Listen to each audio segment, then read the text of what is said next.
बिजली बिल में बढ़ोतरी के विरोध में रायपुर में भारतीय जनता युवा मोर्चा ने प्रदर्शन किया और गुडेयारी बिजली दफ्तर का घेराव किया। इस दौरान पुलिस की तरफ से लगाए गए बैरिकेड को तोड़कर बीजेपी कार्यकर्ता बिजली ऑफिस में घुस गए। तो ये 4 तस्वीरें आपको हंगामे की हम न्यूज 24 मध्य प्रदेश छत्तीसगढ़ की स्क्रीन पर दिखा रहे हैं, जहां एक तरफ बीजेपी का ये प्रदर्शन हुआ है तो दूसरी तरफ कानून को हाथ में लेते हुए नजर आ रहे हैं। बैरिकेडिंग तोड़कर और तोड़ने की कोशिश भी यहां साफ तौर पर देखने को मिल रही है। पुलिस के बीच झूमाझटकी देखने को मिल रही है, तो पुलिस के साथ झूमाझटकियां हुई है। प्रदर्शनकारियों ने प्रदर्शन किया है, बिजली दफ्तर का घेराव किया है, साथ ही साथ सरकार के खिलाफ भी प्रदर्शन के लिए बैठे हुए हैं। तो ये 4 तस्वीरें आपको न्यूज 24 मध्य प्रदेश छत्तीसगढ़ पर दिखा रहे हैं और ये चौथी तस्वीर में आप देख सकते हैं कि पुलिस के साथ झड़प भी यहां प्रदर्शनकारियों ने की है। तो रायपुर में भारतीय जनता युवा मोर्चा का हल्ला बोल देखने को मिला है। बिजली बिल में बढ़ोतरी के विरोध में यह प्रदर्शन किया है और प्रदर्शन के दौरान पुलिस के साथ भी कानून को हाथ में लेने की कोशिश यह प्रदर्शनकारियों की तरफ से देखने को मिल रही है। पूर्व मंत्री राजेश मूलत भी इस प्रदर्शन में शामिल हुए हैं।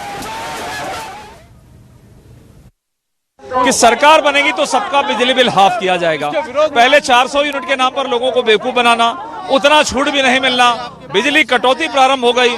पहले हमारा जो छत्तीसगढ़ था वो सरप्लस स्टेट कहलाता था, लेकिन अब सरप्लस स्टेट से बाहर हो गया है। और तो और अब जो छूट उन्होंने दिया वो सुरक्षा निधि के नाम पर अवैध रूप से वसूलने का काम ये षड्यंत्र कर रहा है। आम जनता परेशान है। उसकी लड़ाई को लड़ने के लिए भारतीय जनता पार्टी ने इस आंदोलन के माध्यम से इस सरकार को ऐसा करंट लगेगा कि 2023 में सरकार बाहर हो जाएगी। छत्तीसगढ़ की सरकार ने चुनाव के पहले जो वादे किए उन वादों के रद्दी की टोकरी में डाल दिए। ये गरीब के जेब में डाका डालने वाली सरकार, गरीबों के हक को मानने वाली ये सरकार, इसने वादा किया था बिजली बिल हाफ होगा। बिजली बिल हाफ नहीं हुआ।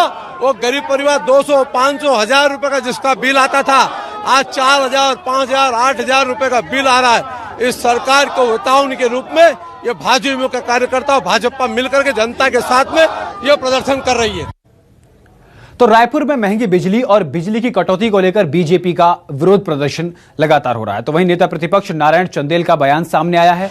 8000 से 10,000 तक का अधिभार सरकार ने भेजा है। सरकार ने बिजली बिल माफ करने का वादा किया था। बिजली बिल देखकर लोग करहा रहे हैं, यानी लोग परेशान हो रहे हैं। ये नारायण चंदेल का बयान सामने आया है। बढ़ते बिजली की कीमतों को लेकर नारायण चंदेल का बयान सामने आया। तो साथ ही साथ भूपेश सरकार की कथनी और करनी में अंतर है, ये बात नारायण चंदेल ने कही है। नेता प्रतिपक्ष है नारायण चंदेल, उनका ये बयान सामने आया है। दरअसल सरकार ने बिजली बिल बढ़ा दिया है, इसको लेकर के नारायण चंदेल का बयान सामने आया और साफ तौर पर नारायण चंदेल ने यह भी कहा कि भूपेश बघेल सरकार की कथनी और करनी में काफी अंतर है। इसी को ध्यान में रखते हुए बिजली की परेशानी को लेकर भारतीय जनता युवा मोर्चा ने भी प्रदर्शन किया और बीजेपी नेताओं के बयान भी लगातार सामने आ रहे हैं। और इसी श्रृंखला में नेता प्रतिपक्ष नारायण चंदेल का बयान सामने आया है। उन्होंने कहा कि 8000 से 10,000 तक का अधिक भार सरकार ने भेज दिया है जनता के ऊपर। साथ ही साथ सरकार ने बिजली बिल माफ करने का वादा किया था, जो अभी तक नहीं किया है। ये बात नारायण चंदेल ने कही है और नारायण चंदेल ने सरकार की कथनी और करनी पर भी सवाल खड़ा किया है। चारों तरफ हताशा और निराशा का दौर है। छत्तीसगढ़ की भूपेश सरकार, कांग्रेस सरकार विकास से कोसों दूर है।